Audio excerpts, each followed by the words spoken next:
The Prime Minister heads to the United States to become the first world leader to meet the new president. Theresa May will address Republican congressmen before going to the White House and say Britain and America have the chance to lead the world together again. But Donald Trump's latest comments on supporting torture in his first interview as president are likely to complicate the visit. Would I feel strongly about waterboarding? As far as I'm concerned, we have to fight fire with fire. We'll be live in Philadelphia for the latest. Also this lunchtime, strong consumer spending helped the UK's economy to grow faster than expected at the end of last year. The number of prisoners taking their own lives in jails in England and Wales reaches record levels. A DNA breakthrough. Police finally solved the mystery of a body found on Saddleworth Moor a year ago. And British astronaut Tim Peake on his plans to return to space as the Soyuz capsule, which carried him there and back, goes on public display. And here in the south, on their way to Wembley, Southampton make history at Anfield after beating Liverpool in the EFL Cup semi-final. And a kick in the wallet, the cabbies being made to pay more to use this railway station taxi rank.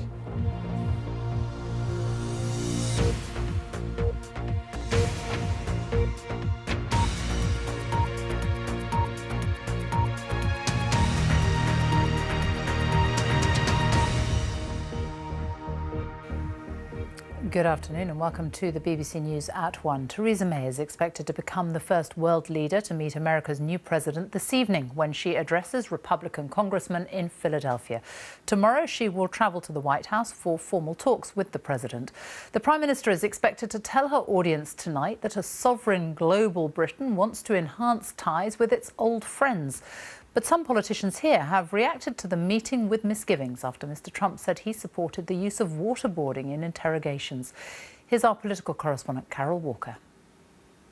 Theresa May says her meeting with President Trump will be an opportunity to renew the special relationship, to discuss a future trade deal and the importance of strengthening defence and security cooperation. But how will she respond to the new president's latest remarks? Though some of his advisers don't agree with him, Donald Trump has said he'd consider methods such as waterboarding to tackle international terrorism. When they're chopping off the heads of people because they happen to be a Christian in the Middle East, when ISIS is doing things that nobody has ever heard of since medieval times, would I feel strongly about waterboarding? As far as I'm concerned, we have to fight fire with fire. I want to do everything within the bounds of what you're allowed to do legally. But do I feel it works? Absolutely, I feel it works. The Foreign Secretary said the government's stance on torture is clear.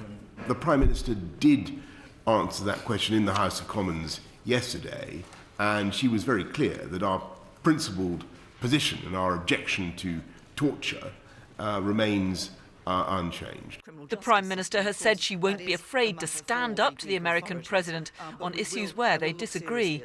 Yesterday, a senior Tory MP raised his concerns. President Trump has repeatedly said that he will bring back torture as an instrument of policy. When she sees him on Friday, will the Prime Minister make clear that in no circumstances will she permit Britain to be dragged into facilitating that torture, as we were after September the 11th? I can assure my honourable friend that we have a very clear position on torture. We do not sanction torture, we do not get involved with that, and that will continue to be our position.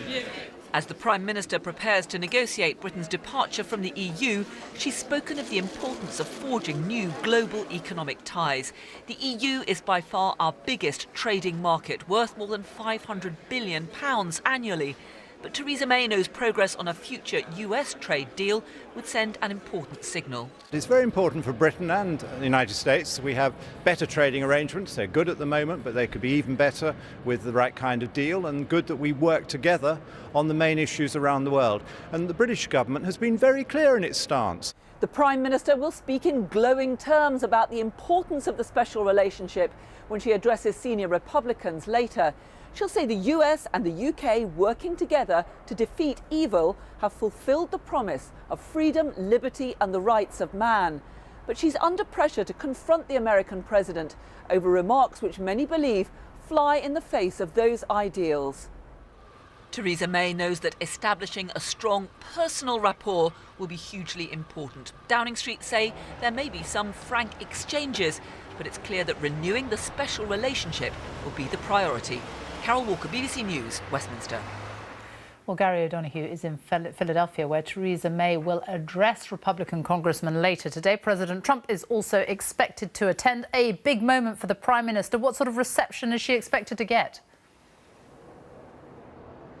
I think she'll get a pretty warm reception. I mean, the chemistry when she meets Donald Trump probably tomorrow will be fascinating, because you couldn't really imagine two different characters, could you, in terms of their personal style. The torture issue is a difficult one, of course, because she'll be under a lot of pressure to raise that. But what she needs to do when she comes here is to persuade congressional Republicans, when she speaks to them behind me in a few hours' time, and indeed the president himself, that Britain can negotiate a good bilateral trade deal once it's out of the European Union. The difficulty for her, of course, is that Donald Trump, yeah, he's in favour of bilateral trade deals. He really likes them. He hates multilateral deals. But he likes bilateral deals because he believes America can always get the upper hand, the better deal, can effectively get the best out of those bilateral deals because it's the more powerful country.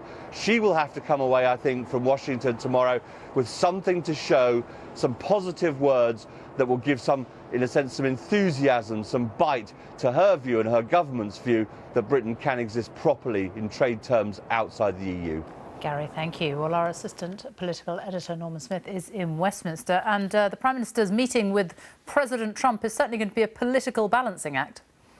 Well, this was always a meeting which some people here at Westminster were a bit queasy about, given Mr. Trump's views on various issues. But his comments about torture have made it a whole lot more problematic, because this morning there's been quite a backlash following his remarks, and not just from Labour politicians, senior Conservatives too, unhappy about his remarks on using waterboarding again, saying that is morally indefensible, legally unacceptable. But there are also security implications for us, because the concern is British spies won't be able to take advantage of American intelligence, because we won't know if it's been gleaned from using torture. So for Mrs. May, her people will be wondering, how do we manage this? We want the best possible relations. We want this to go hunky-dory. And yet we know Mrs. May has said she's quite prepared to be frank with Mr. Trump. Well, we are going to find out in the next few hours exactly how frank Mrs. May is prepared to be. And meanwhile, an important milestone reached here in Parliament on the road to Brexit. Yes, here we have the Brexit bill. This is the bill that begins the process of taking us out of the EU. It is a pared-down, stripped-back, fast-track, wham-bam bill, which is going to be pushed through the Commons starting next Tuesday, done and dusted by the following Wednesday. A number of Labour MPs saying this is not acceptable. It's an attempt to muzzle MPs, to gag Parliament. Not enough time. One other key development this lunchtime, though, is Jeremy Corbyn is to order his MPs to back this bill. A lot of anger amongst some Labour MPs over this, with suggestions it could prompt more resignations from Team Corbyn, including from within the shadow cabinet. So there is the potential that this bill could yet lead to another Corbyn leadership crisis. Norman Smith in Westminster, thank you. All those comments on waterboarding by Donald Trump were made in the new president's first major interview since his inauguration last week. Speaking to the American broadcaster ABC, he said protecting the US from terrorism was his top priority. Our world affairs correspondent Paul Adams reports. It is a very sobering moment, yes. Donald Trump is getting used to his new home, following in some hallowed and not so hallowed footsteps. 5 days after his inauguration, does the 45th president feel like a changed man, perhaps even humbled? I want to make this a great success for the American people and for the people that put me in this position. So I don't want to change too much.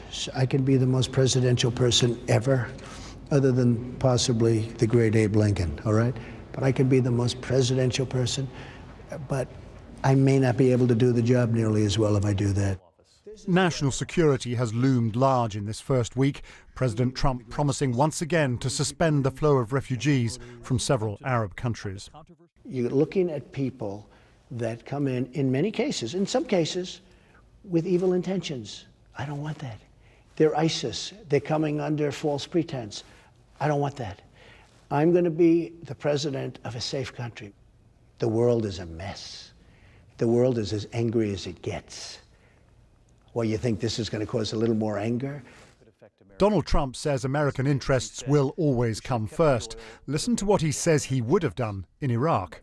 Well, we should have kept the oil when we got out. And you know, it's very interesting. Had we taken the oil, you wouldn't have ISIS, because they fuel themselves with the oil. That's where they got the money. So you believe we can go in and take the oil? We should have taken the oil. These are some of the pictures that were taken. This is the swearing in and the first dance with Melania.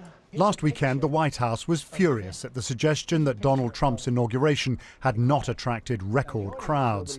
It still seems to rankle. But when you look at this tremendous sea of love, I call it a sea of love, it's really something special that all these people traveled here from all parts of the country, maybe the world, but all parts of the country. Hard for them to get here. Many of these people were the forgotten men and women, many of them. And they loved what I had to say. But more importantly, they're going to love the result. Mr. Trump says it was only massive voter fraud that prevented him from winning the popular vote in November. Most experts say there's simply no evidence.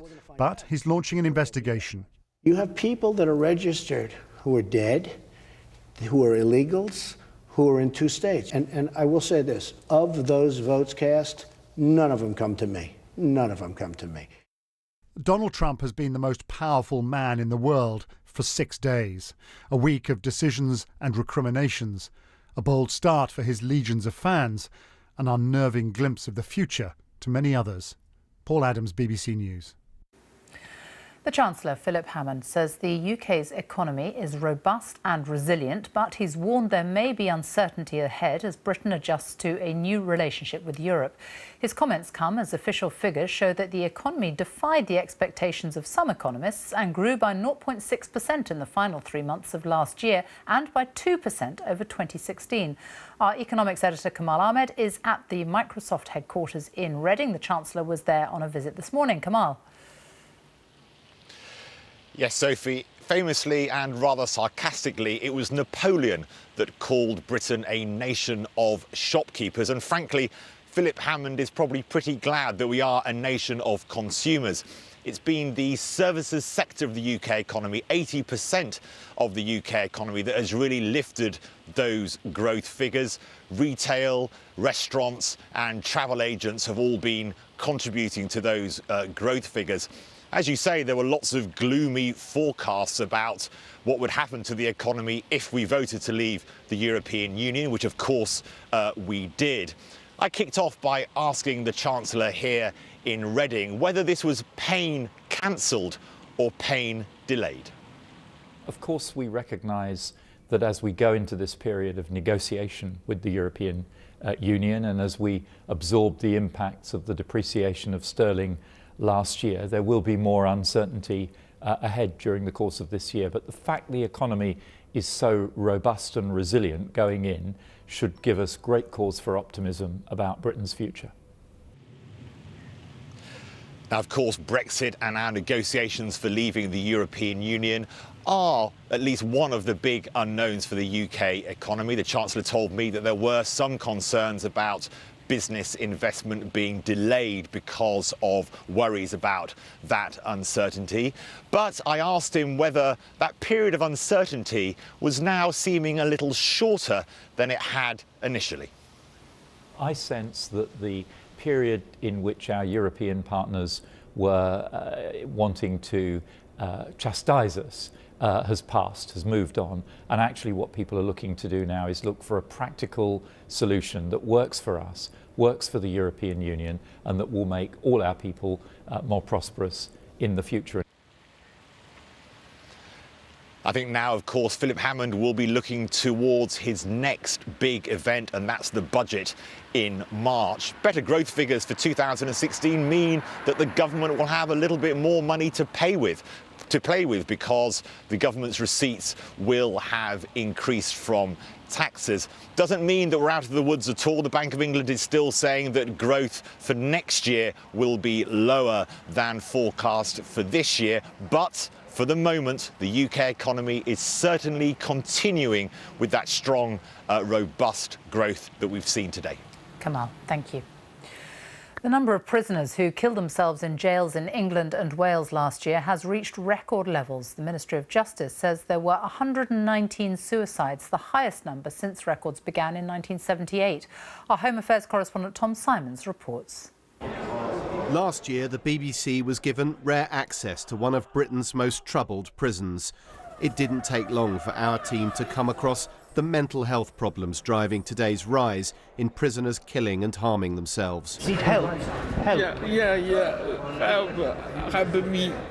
This man had cuts across his body. Another inmate had smashed up his cell, painted its walls. He said his conditions had been diagnosed, but not well treated. I am asking for help, but the service seems to be so slow. From this picture of life behind bars to the figures which measure the problem. 354 deaths were recorded in 2015-16, up more than a third, a record number. 119 were self-inflicted, another record. And there were more than 25,000 assaults, yet again, a record. The government's focus has been on restoring numbers of prison officers, which had previously been cut.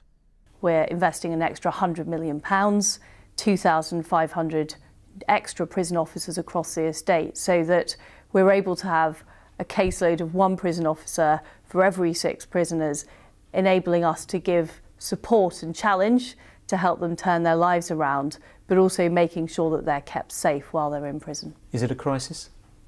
It's a very serious situation, and I've acknowledged that.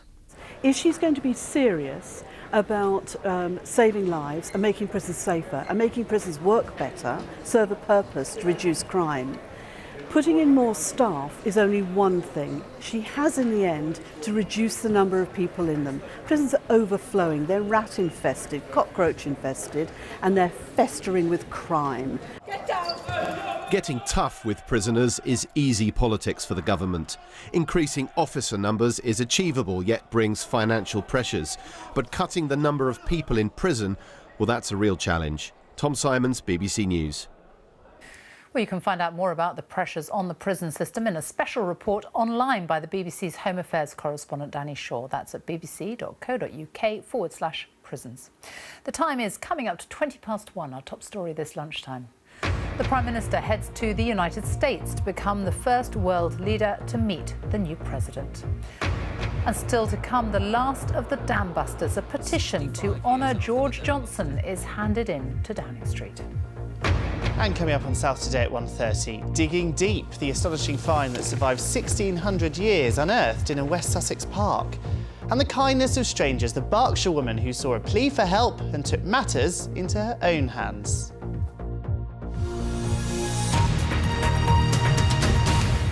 He spent 186 days in space on board the International Space Station, and the British astronaut Tim Peake says he's going back for more. The 44-year-old says he's excited about returning and looking forward to seeing the spectacular view of planet Earth again. He's been talking about his plans at London's Science Museum, where the Soyuz spacecraft that launched him into orbit and returned him to Earth went on public display today. Our science correspondent Palab Ghosh is there for us now. Palab. So here it is, Sophie, the space capsule that took Tim Peake into space. And as you said, it's now on permanent display here at the Science Museum. Early today, Tim and his capsule were reunited for the first time since he returned to Earth. 1, 2, 3. It's been to the space station and back, and now the final leg of its epic journey. The capsule that sent Tim Peake into orbit and brought him back safely. The Soyuz has landed at the Science Museum in London. It's like unwrapping a Christmas present for the staff here, revealing a singed, scorched piece of Britain's scientific history. This is not just any Soyuz capsule, it's Tim Peake's Soyuz capsule. He was inside when he first experienced the wonders of space. And he was looking through this very window when he saw what it was like to re-enter the Earth's atmosphere. And now he's been told he'll be given another mission to the space station in a few years' time. It's great news for myself and my colleagues that all of my class are going to get the opportunity for a second mission back to the International Space Station. So it's wonderful news for the future of European human spaceflight. The Science Museum want the display to be an inspiration for school children. It already is. Absolutely amazing. What would you like about it? Well, just knowing it's been in space. You can actually really smell the capsule. It smells of like burnt metal, and it's smaller than I expected as well. Tim came back to Earth in his capsule last year. It's now a celebration of Britain's recent history of sending astronauts into space. And the return to Earth is the most exciting ride of all the time in space. And you feel the G build up. You can see the outside surface and bubbling and crizzling away almost as you come through the atmosphere. And and then the parachutes open up and you bump down on the ground. Many of the children here want to follow in Tim and Helen's footsteps, but not all of them. Who wants to be an astronaut? Me! Not me. Thank you. So, as you can see, everyone here is really excited, especially at the news that Tim is going to get another mission to the space station. We don't know exactly when, but it'll be sometime, probably between 2019 and 2024. So not long to wait before we can relive all that excitement of last year all over again. Caleb, thank you. The number of cars being built in the UK has reached a 17-year high because of continued economic recovery in Europe. The Society of Motor Manufacturers and Traders says more than 1.7 million vehicles were made last year, but they warned that investment in the industry is falling due to uncertainty about Brexit. Our industry correspondent John Moylan reports. It's a British brand that's in demand around the world. This is the new Discovery, the latest model from Midlands-based Jaguar Land Rover. Last year, more than 540,000 cars rolled off JLR's production lines, making it Britain's biggest car maker. We had a fantastic December. Sales in January remained strong as well. In fact, even in markets like China, we had the best sales month in our history in December. In 2016, UK plants produced more than 1.7 million cars, a 17-year high. And we exported record numbers, 1.35 million. More than half of that went to the EU. But investment fell to £1.6 billion, down around a third on the previous year. That fall in investment would appear to be the clearest sign yet that Brexit is having an impact, and that the uncertainty surrounding our future trading arrangements is causing some car makers to put investment decisions on hold. Anecdotally, we're getting comments from a number of our members say that effectively they're sitting on their hands. They're waiting to see what the future is going to hold and looking for that greater certainty about the future relationship, especially with Europe. Despite the vote to leave the EU, last year Nissan said that it would build 2 new models here after receiving support and assurances from the government. Aston Martin and McLaren also announced major investment plans. But Brexit means the UK now has to negotiate a new trade deal with the EU, and some fear that prolonged negotiations could prove highly damaging. So we want to see preferably as much access to the single market. If that is not maintained, then there is a question mark about investment in the UK in the car industry and how many plants will remain here in the long term. The industry wants tariff-free trade with the EU to keep our car exports growing. Production is set to hit an all-time high by the end of the decade. The big unknown is what will happen after that. John Moylan, BBC News. The mystery of a body found a year ago on Saddleworth Moor in Greater Manchester has finally been solved. Police made numerous public appeals for information after he was found lying on the hillside with no identification or phone. Now a DNA match has uncovered the man's identity. Well, Judith Moritz is at Dovestone Reservoir on the moors. Judith.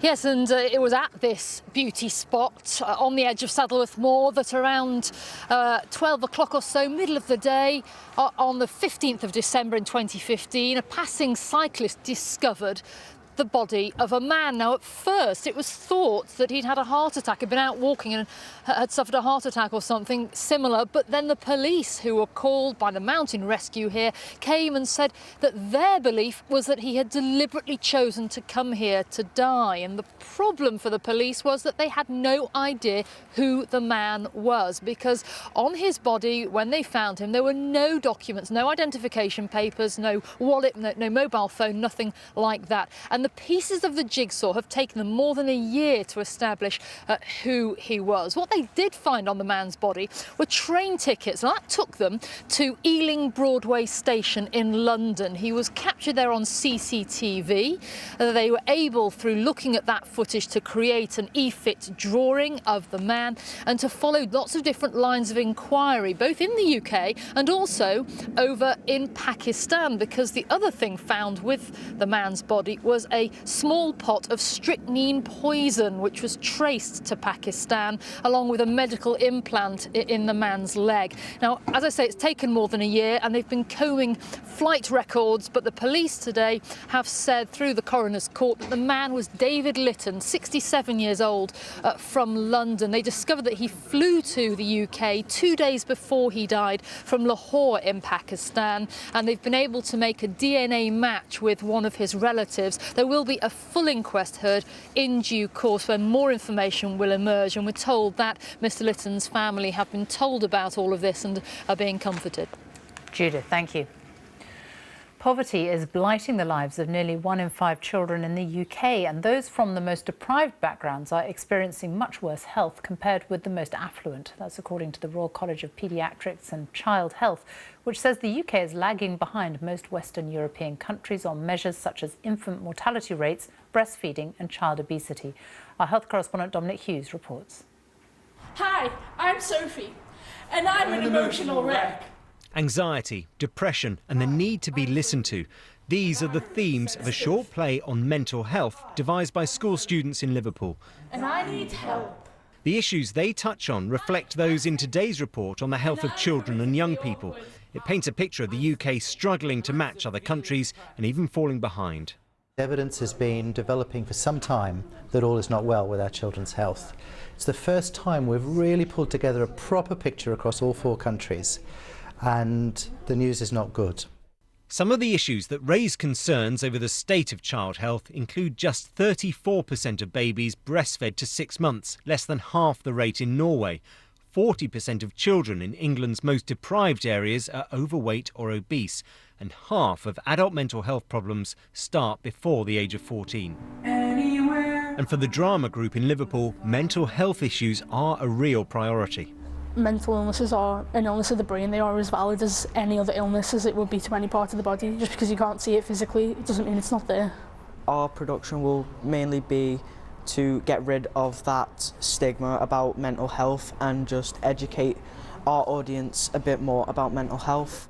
The 4 governments of the UK are all challenged to consider the impact their policies will have on children. They've responded by restating commitments to improve children's health. Dominic Hughes, BBC News, Liverpool.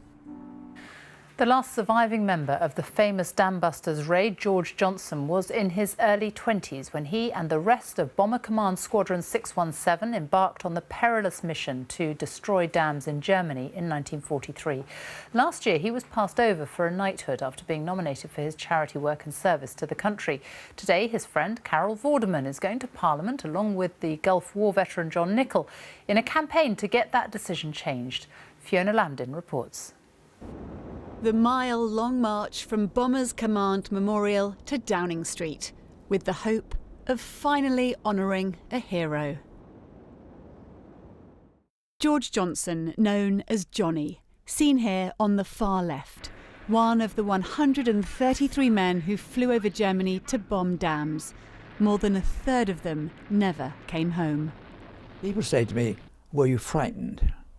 I said, "Well, I think anybody who saw that for the first time must have been at least a bit apprehensive. If not, they're either devoid of emotion or strangers to the truth."